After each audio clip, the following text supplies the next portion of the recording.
When you take a quick look at the maps, you'll notice that although the majority of its territory is located in the north of Bosnia and Herzegovina, Croatia stretches like an arm along the entire coastline, blocking Bosnia and Herzegovina's access to the sea. However, when you take a closer and more careful look at the map of the region, you will realize that Bosnia and Herzegovina actually has a small corridor that leads to the sea. This is the Neum Corridor. According to some foreign experts, the Neum Corridor, which divides Croatian territory in two, is the world's most absurd border. So let's take a closer look at the reasons behind the world's most absurd border. In Dalmatia, where Neum is located, the Croatian kingdom maintained its presence for a period of time. After the Croatian kingdom, the territory passed into the hands of the Kingdom of Venice and the Austro-Hungarian Empire, and later a city-state known as Ragusa was established, which is also referred to as the Dubrovnik Republic in some sources. In the mid-1300s, when Ottoman armies rapidly advanced in the Balkans, the Republic of Ragusa realized that it could not resist and accepted to be placed under Ottoman protection.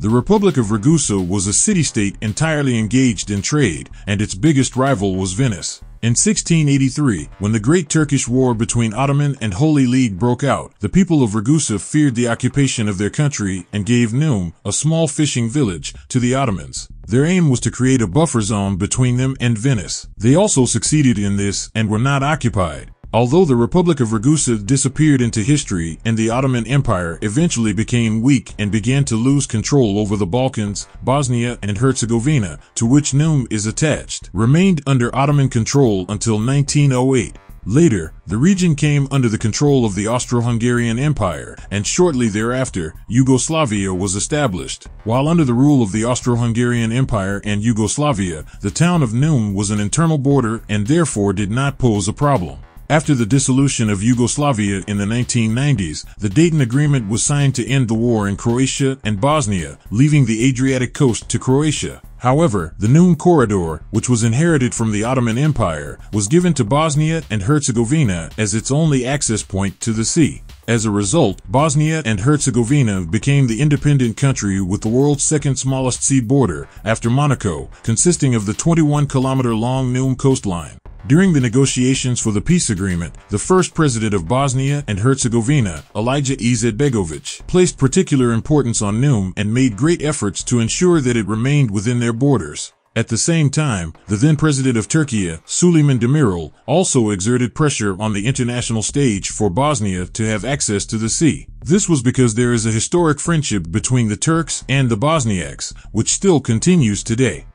Neum had become an international border dividing the territory of Croatia in two. Croatians had to pass through two border gates and have a passport to go to a part of their own country. This situation bothered Croatians from the first day of the Dayton Agreement that set the borders. In 1998, officials from both countries started working to sign an agreement that would allow Croatia's transit traffic to pass through Neum freely. However, despite long efforts, both sides rejected the protocols presented and the Neum Agreement was ultimately shelved. After Croatia's accession to the European Union in 2013, things became even more difficult. The European Union wanted to strengthen its external borders and provided incentives to member states to do so. The possibility of transiting through the Neum Corridor, which was not a member of the European Union, was completely eliminated. The Croatians had been planning to build a bridge to bypass this route since the early 2000s. However, Croatia was an economically weak country, and embarking on such a project could have caused significant damage to the country's budget. The dream of building the bridge was completely shattered with the 2008 global economic crisis until Croatia became a member of the European Union. The European Union, which wanted to strengthen its external borders, helped the Croatians unite their lands on both sides. In 2017, with the funding provided by the European Commission, the Pelješac Bridge project, which was the dream of the Croatians, became a reality.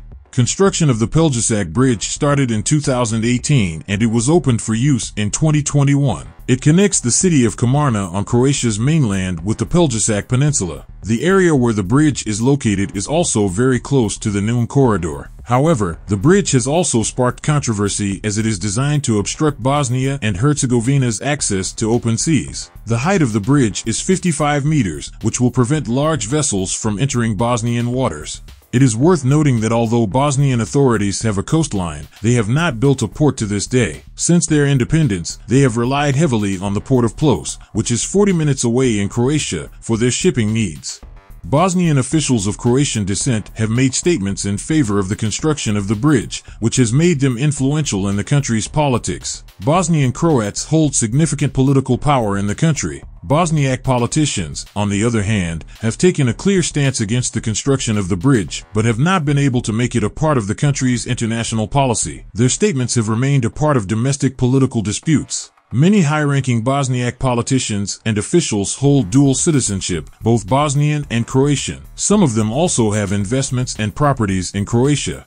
Today, the coastal town of Neum is mostly populated by Bosnian citizens of Croatian descent. The Bosnian government hopes to make the town a popular tourist destination by offering tax incentives.